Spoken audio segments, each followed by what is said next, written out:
ફળીલે ખોડવા જાતી માં એક દીકરાને માટે, જો દીકરા માટે જો માં આટલું બધું કરતી હોય અને પછી દીકરા મેળીને જતા રહે અમેરિકા ઓસ્ટ્રેલિયા, તો અમારો દીકરો કે અમેરિકા રહે, પણ માં મારે ઘેર ના આવે કે સાયકા સાહેબને મારે એટલું કહેજો કે તારી માડી મરે ઘેર આય, માડી મરે તેની ભલે મરે ચંદન કેરો દેજો ડાઘ.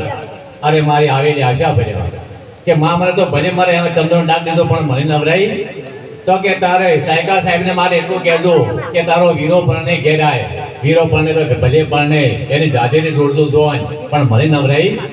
તો એ દીકરા હોય તો શું અને ના હોય તો શું. તો આજે આપણને આજે આ ભાઈ અનાદિના સપુત્રો ત્રણ મળી શ્રવણભાઈ, ભભૂતભાઈ અને દર્શનભાઈ આપણને દર્શન પ્રસન્નના મેળા કરાયા. એમની માને આજે જીવત બનાવી, એમની માના જે સંસ્કારો હતા એ સંસ્કારો એમના દીકરામાં ઉતર્યા, આપણે દર્શન પ્રસન્નના મેળા કરાયા. અને ખરેખર મરી ગયા તો ગયા, અને આવો કોઈ પ્રસંગ થાય ને તો આપણો મા બાપ જીવત સમજી દીધો કે જીવત જ છે.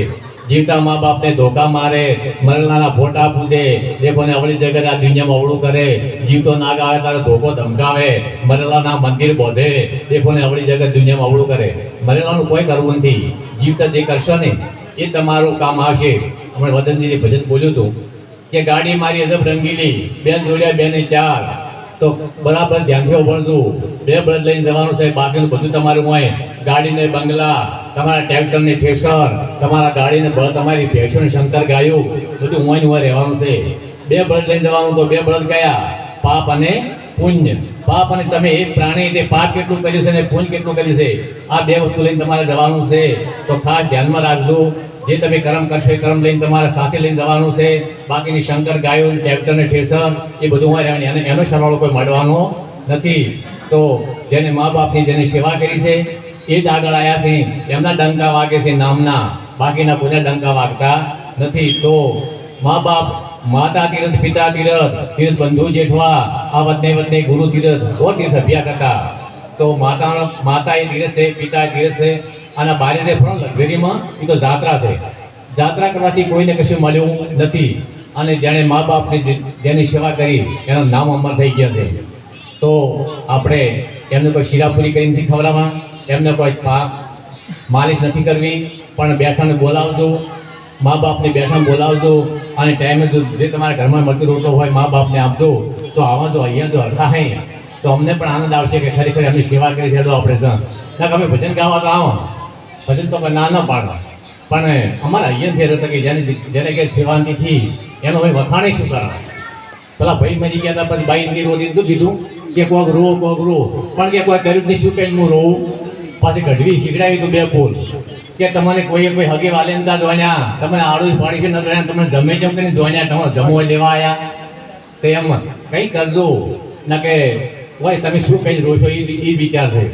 તો આવું બેના માટે તમારામાં ગોણામાં પણ સત્સંગ પડ્યો છે. આ અમારા ગઢિયા, આપણે ગઢિયા પહેલાં ગાતા ને એમાં મહાસત્સંગ પડ્યો છે. હવે હતા તો દેખો ગમે એવો હોય દોઈ તો મેથી સોંપણી ના કે વાટી ઘૂંટીને ભર્યા વાટકા, ભાભી રંગો તમારા હાથ, અને કે હાથ રંગીને દિયર શું કરું, તારે એનો જોનારો બેઠો છે પરદેશ, હાથે રંગીને દિયર હું શું કરું, એનો જોનારો બેઠો પરદેશ. હતા તો પરદેશ સૂચક બેઠો, ગમે એ બેઠો. એટલે ખૂબ વિચાર કરવાનો છે, આ તો બધું ખૂબ સમજવાનું છે. કારણ કે એમને પછી ગોવાના ગવા મારી એક જણી ગાયું નહીં, એને ગાયું એમાં કોઈ મેળ પડે નહીં. આવા સત્સંગમાં બેહો તો બુદ્ધિ આવે. કોની કોઈ ચોપડી નથી, કોની કોઈ ચોપડી નથી આવતી, ઓનો કોઈ પાઠ નથી. માટે બધાને આપણને એકબીજાને સેવા કરવાની, મનુષ્ય અવતારમાં ખાલી સેવા કરવા મળશે. બાકીના કોઈ પણ જીવમાં તમને મા બાપ કહેવા, મા કહેવા નહીં મળે, બાપા કહેવા નહીં મળે, બેન કહેવા નહીં મળે. મોઢે મોઢે ખાવું પડશે, ગટરનું પાણી પીવું પડશે, અને ઝાડુ પર બેસીને હાથ દાડા મેવર છે ને તો તમને કોઈ ખાવા પીવા નહીં આલે, તમને કોઈ સ્વયં કે તડકે નહીં દે.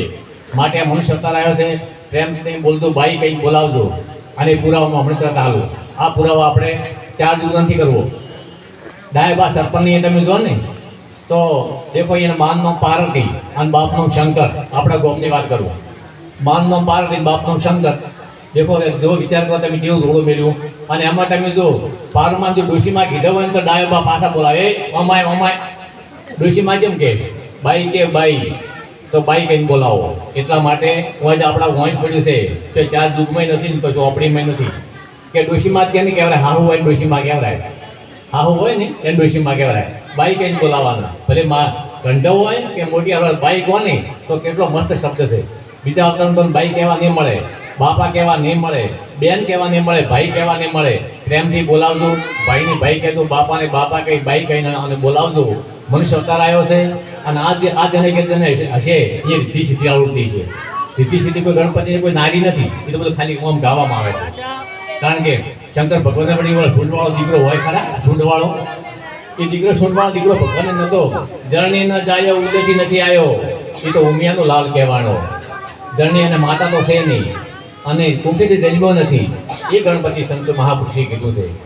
તો જાત્રા નથી કરવી, હવન હોમ નથી કરવા, રમેલું નથી કર્યું, પણ મા બાપની સેવા કરવું, એ સેવા તમારી સફળ થાય, તમારું જીવન ધન્ય બની જશે. ત્યારે તમારું વર્તન ઉજ્જવળ બનશે, વર્તન ઉજ્જવળ બનશે એટલે તમારી વાણી સુધરશે, વાણી સુધરશે એટલે તમારું હૃદય કોમળ બની જાય, અને હૃદય કોમળ બનશે એટલે પછી બંને આ તમારા આપોઆપ ભેગા થઈ જાય. પછી બેટા આ જોડે તમારે કહેવું નહીં પડે, તો આપોઆપ હાથ બે ભેગા થઈ જાય. તો પેલું વર્તન ઉજ્જવળ બનાવી આપણા બાળકને પહેલાં સંસ્કાર આપજો. નગદો નિશાળો હમણાં બાપજી બોલ્યા હતા કે બહેનોને ભણાવો, ભાઈને ભણવાનો હું વિરોધ નથી કરતો, પણ ભણવામાં શેતાન બની જાઓ એક દાડો, ગુંડાગીરી અને ન કરવાના કામ બહેનોને ભાઈઓ કરવા મળશે. કારણ કે એકલું ભણતર કરવામાં આવશે નહીં, સાથે સાથે સંસ્કાર ઉમેરવા પડશે. એકલું ભણતર ભણશો ને તો ન કરવાના ધંધા કરશે બહેનોને ભાઈઓ. એટલે ભણવા મિલજો પણ સાથે સાથે પર સંસ્કાર ઉમેરજો. તો સંસ્કાર હશે તો બધું આ ટકી શકશે. ધર્મ ધ્યાન ના કે ધર્મ ધ્યાન નથી રહેવાનું ને જેમ જેમ વધારે ભણશો ને એમ ધર્મ ધ્યાનથી રહેવાનું. કારણ કે ભાઈ જે વધારે ભણે ને એમ ભાષા બદલાઈ જાય અને કપડે બદલાઈ જાય. ગમે એટલો ભાઈ આ 500 બેઠા 1000 બેઠા માણસો તો આખા બોયના ખમીસ પહેરેલો હોય, પૂરું કપડું પહેરેલું હોય, અને બેન જે વધારે ભણે ને એમ ચડ્ડી બંડી પહેરે, અને ભાઈ જેમ ઊંચી પોસ્ટમાં ત્યાં ડબલ કપડાં પહેરે. વકીલ છે, ડૉક્ટરો છે, મેજિસ્ટર છે, એ બધા ડબલ કપડાં પહેરે. ભલે ઉનાળો હોય તો માથે કોટ પહેરે, ટાઈ બોધે, અને બેન જેમ ઊંચી પોસ્ટમાં જાય એમ ચડ્ડીની બંડી પહેરે. ખરેખર બહેનોને મર્યાદા રાખવાની છે, ભાઈઓને નથી. તો ભાઈ મર્યાદામાં બેસે છે, પણ બહેનોની મર્યાદા તમે લગ્નની અંદર જો કોઈ પણ સારો શુભ પ્રસંગ હોય જો બહેનો બધી એક મર્યાદા મૂકી દીધી છે, અને છોકરાઓ મર્યાદાથી જીવન જીવે છે. કોઈ એવો પુરુષ નથી કે જે કોઈ ટૂંકા કપડાં પહેરીને કોઈ પણ સમાજની અંદર કે લગ્નની અંદર આવે. પુરુષને મર્યાદા રાખવાની નથી હોતી, સતત પુરુષ મર્યાદા રાખી દીધી અને બહેનો મર્યાદા મૂકી દીધી છે. તો નારી આ ભૂષણથી શોભે છે, નારી કપડાથી શોભે છે. નારીને છૂટા વાળ મેલી અને જેવા તેવા કપડાં પહેરી, કારણ કે ભક્તિ તો કોઈને જેવી વસ્તુ નથી, ભક્તિ દરેકને ગળે ઉતરે. સંસ્કાર ઉમેરજો અને આપણી છોકરીને પણ સંસ્કાર આપજો. આજે આપણે આ શારદાબેનની પુણ્યતિથિ નિમિત્તે આજે અમને 5 વર્ષ પૂરા થયા. 2021માં પોતે દેહ છોડ્યો હતો, આજે 2025 5 વર્ષ પૂરા થયા અને હવે 6થું વર્ષ બેસે. એમની આ પુણ્યતિથિ નિમિત્તે આપ સર્વ હરિભક્તો બેન માતાઓ આગળ ગંગાનું શરણામત લેવા પધાર્યા એવા સર્વ હરિભક્ત બેન માતાઓને આ અનાદિ તથા માતાજીના અષ્ટા પરિવાર તરફથી આપ સૌને ખૂબ જય જય મહારાજ. અને આવો શુભ પ્રસંગ કરતા રહેજો અને કરો, અમને ખૂબ આનંદ છે. મા બાપની સેવા કરશો તો અમારા અહીંયા અર્થ છે, તમારા અહીંયા પણ અર્થાહે. મા બાપની સેવા કરજો, આયાને આદર ભાવ આપજો, વડીલોને માન આપજો, નશા પતાથી દૂર રહેજો. પછી આટલું કંઈ મારે વાણીને વિરામ આપું. સતગુરુ દેવની છે.